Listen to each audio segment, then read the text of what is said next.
ಈ ಕಾರವಾರ ಕೋಡಿಬಾಗ್ ರಸ್ತೆಯಲ್ಲಿ ಈ ಒಂದು ಅಂದರೆ ಹೆಂಜಾನೇಕ್ ರಸ್ತೆಯಲ್ಲಿ ಈ ರಸ್ತೆನ ಅಗಿತಾ ಇದ್ದಾರೆ ಡ್ರೈನೇಜ್ ಅಂತೆ.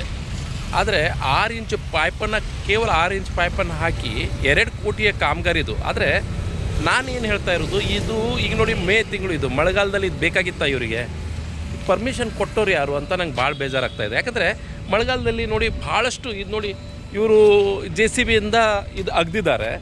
ಈ ರೋಡನ್ನು ಎಷ್ಟು ಒಳ್ಳೆ ರೋಡ್ ಇತ್ತು, ಸಿಮೆಂಟ್ ರಸ್ತೆ ಇತ್ತು, ಸೈಡಿಗೆ ಫುಟ್ಪಾತ್ ಇತ್ತು. ಸಿಮೆಂಟ್ ರಸ್ತೆಯನ್ನು ಇವರು ಅಗದು 2015ರಲ್ಲಿ ಆಗದಂಥ ರಸ್ತೆ ಇದು ಚೆನ್ನಾಗಿತ್ತು, ಭಾರಿ ಪವರ್ಫುಲ್ ರಸ್ತೆ ಇದು. ನೋಡಿ ಕಾಣಿಸ್ತಾ ಇದ್ದಾನೆ ಅಲ್ಲಿ, ನೋಡಿ ನಾನು ಕಾಣಿಸ್ತಾ ಆ ಸೈಡಿಗೆ ಪವರ್ಫುಲ್ ರಸ್ತೆ. ಎಂಥದ್ದು 25ರಿಂದ 30 ವರ್ಷ ಯಾವುದೇ ಕೂಡ ಪ್ರಾಬ್ಲಮ್ ಇಲ್ಲಾಗಿದ್ದ ಅಂಥ ರಸ್ತೆಯನ್ನು ಇವರು ಅಗದು ಚರಂಡಿ ಮಾಡ್ತಾ ಇದ್ದಾರೆ.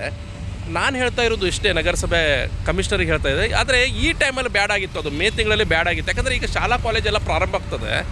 ಶಾಲಾ ಕಾಲೇಜು ಪ್ರಾರಂಭ ಆಗೋ ಟೈಮಲ್ಲಿ ನಾಳೆ ಯಾವುದೇ ಒಂದು ಅನಾಹುತ ಆದರೆ ಇವ್ರು ನೋಡಿ ಅಗದಿದ್ದಾರೆ, JCBಯಿಂದ ಅಗದಿದ್ದಾರೆ, ಮಣ್ಣು ಖಾಲಿ ಈ ರೀತಿಯೇ ಮಾಡಿಟ್ಟಿದ್ದಾರೆ. ಮಣ್ಣು ಕೇವಲ ಹೀಗೆ ಇಟ್ಟಿದ್ದಾರೆ ನೋಡಿ ಮಣ್ಣನ್ನು.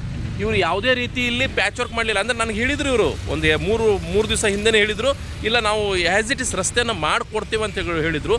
ಆದರೆ ಇಲ್ಲಿ ನಿನ್ನೇನಾಯಿತು, ಮಾಳಸ ಟ್ಯಾಂಪೋ ಕೂಡ ಈ ರಸ್ತೆಯಲ್ಲಿ ಸಿಕ್ಕಿಬಿದ್ದಿದೆ. ಅವರು ನಂಗೆ ಫೋನ್ ಮಾಡಿದ್ರು, ನೋಡಿ ಯಾರು ಯಾವುದೇ ಕೂಡ ಇದು ಮಾಡಲಿಲ್ಲ, ಇವರು ಕಾಮಗಾರಿ ಮಾಡ್ತಾರೆ, ಮಣ್ಣು ಮುಚ್ಕೊಂಡು ಹೋಗ್ಬಿಡ್ತಾರೆ. ಆದರೆ ಮಳೆಗಾಲದಲ್ಲಿ ಇದು ಮಣ್ಣು ಒಳಗೆ ಹೋಗ್ಬಿಡ್ತದೆ. ಒಳಗೆ ಹೋದ್ಕೊಳ್ಳಿ ಇಲ್ಲಿ ಗಾಡಿ ಸಿಕ್ಕಿ ಎಷ್ಟೋ ಅನಾಹುತ ಕೂಡ ಆಗ್ಬೋದು, ಯಾರ್ದೋ ಪಾಪ ಕಾಲು ಮುರಿಬೋದು, ಮತ್ತು ಏನೋ ಜೀವಕ್ಕೂ ಕೂಡ ಅಪಾಯ ಆಗುವ ಸಂಭವ ಕೂಡ ಇದೆ. ಆದರೆ ಇದು 2 ಕೋಟಿ ಕಾಮಗಾರಿ ಇಷ್ಟು ನಿಷ್ಕಾಳಜಿಯಿಂದ ಮಾಡ್ತಾಯಿದ್ದಾರೆ. ನೋಡಿ ನಾನು ಹೇಳ್ತಾ ಇದ್ದೇನೆ, JCBಯಿಂದ ಇದು ನೋಡಿ, JCBಯಿಂದ ಇವರು ಕೇವಲ 6 ಇಂಚ್ ಪೈಪ್ ಇದು ನಾನು ಕಾಣಿಸ್ತಾ ಇದ್ದಾನೆ. ಇಷ್ಟು ಚಿಕ್ಕ ಪೈಪ್ ಇದು, ಇಷ್ಟು ಚಿಕ್ಕ ಪೈಪು. ಈ ಚಿಕ್ಕ ಪೈಪಲ್ಲಿ 6 ಇಂಚ್ ಪೈಪಲ್ಲಿ ಏನು ಮಾಡ್ತಾರೆ, ಎಷ್ಟು ಡ್ರೈನೇಜ್ ಹೋಗ್ಬೋದು? ಈ ಕಾಮಗಾರಿ ಫೇಲ್ಯೂರ್ ಆಗೋದಂತೂ ಖಂಡಿತ. ನಾನು ಲೋಕಾಯುಕ್ತರಿಗೆ ದೂರು ಕೊಡ್ತೇನೆ.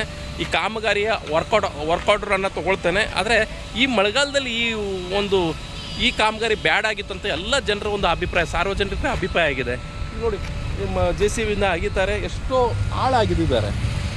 ಹಾಳಾಗಿದ್ದಾರೆ. ಈ ಮಣ್ಣು ಬಿದ್ದಿದೆ, ಈ ಮಣ್ಣು ಬಿದ್ದಿದ್ದನ್ನು ಇದರಲ್ಲಿ ಹಾಕಿಬಿಡ್ತಾರೆ.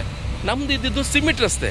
ಈ ವರ್ಕೌಟ್ರಲ್ಲಿ ಏನಿದೆ ಅಂದರೆ ಇವರು ಎಷ್ಟು ಅಗಿತಾರೆ ಅಷ್ಟೇ ಆ ರೀತಿಯ ರಸ್ತೆ. ಮುಂಚೆ ಯಾವ ರೀತಿ ರಸ್ತೆ ಇತ್ತು ಆ ರೀತಿಯೇ ರಸ್ತೆ ಮಾಡಬೇಕಂತ ಹೇಳ್ಕೊಂಡು ಕಮಿಷನರ್ ಬಳಿ ನಾನು ಹೋದಾಗ ನಿನ್ನೆ ಕಮಿಷನರ್ ಅದೇ ರೀತಿ ಹೇಳಿದ್ರು ನನಗೆ, ಇಲ್ಲ ಅವ್ರು ಯಾವ ರೀತಿ ಆಗಿದ್ದಾರೆ ಅದೇ ರೀತಿ ರಸ್ತೆ ಮಾಡಿಕೊಡ್ಬೇಕಂತ. ಆದರೆ ಇಲ್ಲಿ ಯಾವುದೇ ಕೂಡ ಅವರು ರಸ್ತೆಯನ್ನು ಮಾಡಲಿಲ್ಲ. ನಾಳೆ ಮಳೆ ಪ್ರಾರಂಭ ಆಗ್ತಾ ಇದೆ. ಮಳೆ ಪ್ರಾರಂಭ ಆಗಿ ನೀರಿನಲ್ಲಿ ಈ ಮಣ್ಣನ್ನು ಒಳಗೆ ಹೋದರೆ ಎಷ್ಟೋ ಅನಾಹುತ ಕೂಡ ಆಗ್ಬೋದು. ಪಾಪ ಎಷ್ಟೋ ವಾಹನ ಬೀಳ್ಬೋದು ಇದರಲ್ಲಿ. ನಾಳೆ ಬಿದ್ದರೆ ಯಾರು ಜವಾಬ್ದಾರರು? ನಾವು ಇವ್ರಿಗೆ ಕೇಳಬೇಕಾ?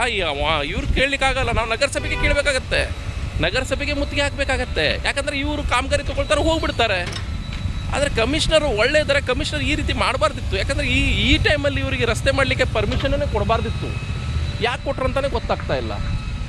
ಇಲ್ಲಿ ನೋಡಿ ಇವರಿದ್ದಾರೆ, ಇವರು ಕಾಮಗಾರಿ ತೊಗೊಂಡವ್ರು ಇದ್ದಾರೆ ಇರ್ಬೋದು. ಸರ್ ಒಂದು ನಿಮಿಷ ಸರ್, ತಮ್ಮದ ವರ್ಕು? ಇಲ್ಲ, ವಿಕಾಸ್ ಅವ್ರದ. ಸರ್ ಮಳೆಗಾಲದಲ್ಲಿ ಬೇಕಾಗಿತ್ತ ಈ ವರ್ಕು? ನಂಗೆ ಗೊತ್ತೇ ಸರ್, ಇದು ಮಾಡಿ ಈಗ ರಸ್ತೆ ಅದೇ ರೀತಿ ಮಾಡ್ಕೊಡ್ತಾರಂತ ಹೇಳಿದ್ರು. ಆದರೆ ಮಣ್ಣು ಹಾಗೇ ಇದೆ. ಮಣ್ಣು ಅಂದರೆ ಈಗ ನಮ್ಮ ಸ್ಟಾಕ್ ಪಾಯಿಂಟ್ ಇದೆ ಸರ್, ಸ್ಟಾಕ್ ಮಾಡಿದ್ರೆ ಸರ್ ಈಗ ನಾಳೆ ಈ ಮಣ್ಣು ಮಳೆ ಅಂದರೆ ಸಿಕ್ಕಾಪಟ್ಟೆ ಬರ್ಬೋದು. ನಾಳೆ ನಾಡ್ದು ಬರ್ಬೋದು ಸರ್. ಈಗ ಸ್ಟಾಕ್ ಪಾಯಿಂಟ್ ನಮ್ಮ ಮೆಟೀರಿಯಲ್ ಲೋಡ್ ಆಗ್ತಾ ಇದೆ. ಈಗ ಇದಕ್ಕೆ ಎಷ್ಟು ಮೆಟೀರಿಯಲ್ ಬೇಕು ಅಷ್ಟು ಲೋಡ್ ಮಾಡ್ಕೊಂಡು ಒಂದೇ ಸಲ ಹಾಕ್ಬೇಕಾಗತ್ತೆ ಅಂತ. ಒಂದೇ ಸಲ ಹಾಕ್ಬಿಡ್ತಾರೆ. ಸಪೋಸ್ ಮಳೆ ಬಂದೇ ಬಿಡ್ತಪ್ಪ, ಇವತ್ತು ರಾತ್ರಿನೇ ಬಂದು ಆಮೇಲೆ ಹೆಂಗೆ ಹಾಕ್ತೀರಾ ಮಳೆಗಾಲದಲ್ಲಿ? ಈಗ ಎಷ್ಟು ಸ್ಟಾಕ್ ಇದೆ ಅಷ್ಟು ಲೆವೆಲ್ ಮಾಡ್ತಾ ಬರ್ತಾ ಇದೀವಿ. ಯಾವಾಗಿಂದ ಸ್ಟಾರ್ಟ್ ಮಾಡ್ತೀರಾ ಸರ್? ನಾಳೆ ಬೆಳಿಗ್ಗೆ ಸ್ಟಾರ್ಟ್ ಆಗುತ್ತೆ. ನಾಳೆ ಬೆಳಿಗ್ಗೆ ಸ್ಟಾರ್ಟ್ ಆಗುತ್ತೆ. ನೋಡಿ ಅವ್ರು ಏನು ಹೇಳ್ತಾ ಇದ್ದಾರೆ, ನಾಳೆ ಬೆಳಗಿಂದ ಈ ಮುಂಚೆ ಯಾವ ರೀತಿ ರಸ್ತೆ ಇತ್ತು ಅದೇ ತರಹ ರಸ್ತೆನ ಮಾಡಿಕೊಡ್ತಾರೆ ಅಂತ ಹೇಳ್ತಾರೆ. ನಾಳಿಂದನೇ ಪ್ರಾರಂಭ ಆಗತ್ತಂತೆ. ಒಂದು ವೇಳೆ ಪ್ರಾರಂಭ ಆಗದೇ ಇದ್ದರೆ ಈ ಕಾಮಗಾರಿನೇ ಬಂದ್ ಮಾಡಿ ಹಾಕುವ.